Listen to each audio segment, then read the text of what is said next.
Le 60e anniversaire d'une invention française, le portrait robot, utilisé par les polices du monde entier. Cette image composite du visage des suspects a été mise au point presque par hasard.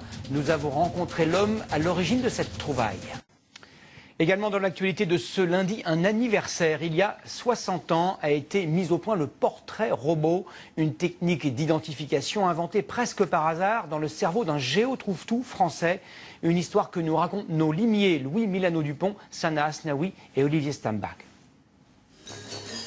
À l'origine, il s'agit d'un jeu, un puzzle, le photorobot. Il permet d'assembler les visages des vedettes des années 50. Et voici, 60 ans plus tard, son inventeur, Roger Dambron. À l'époque, avec peu de sous en poche, il souhaitait simplement amuser ses enfants.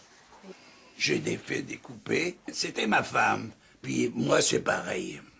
Le principe c'était de changer le visage. Commercialisé, son idée ne remporte pas un franc succès auprès du public. En revanche, son concept, diviser des photographies de visages en 7 parties distinctes, intéresse les inspecteurs de la police judiciaire. Les 2 premières fois, ils sont venus à 3-4 dans la maison. Bon, je croyais qu'ils allaient m'embarquer, comme on dit.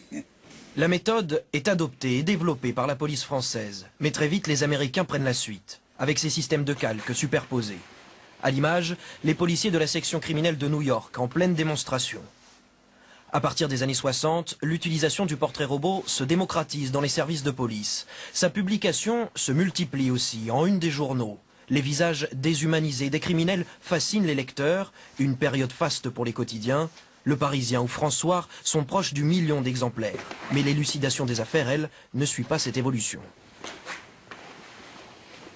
Ceux des tueurs de la rue des Rosiers, ça n'a servi à rien, on n'a jamais pu les identifier. Et en même temps, c'était quelque chose d'effrayant, ces 4 portraits robots à la une des journaux, vous imaginez. C'est d'une certaine manière de la communication pour la police, c'est-à-dire c'est montrer à la population qu'on avance, qu'on cherche, qu'on a des novations, qu'on est sur une piste. Et d'une certaine manière, c'est faire participer la population à l'enquête puisqu'on demande son aide. Et en même temps, c'est un terrible aveu d'impuissance. Ça veut dire on est bloqué, on n'avance plus.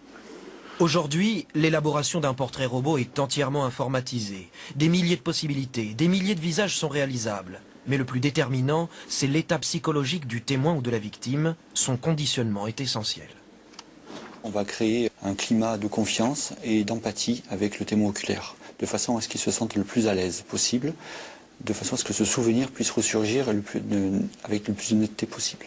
Le portrait robot est donc un outil lors d'une enquête. Son utilité est variable, toujours dépendante du souvenir et de la ressemblance avec le suspect.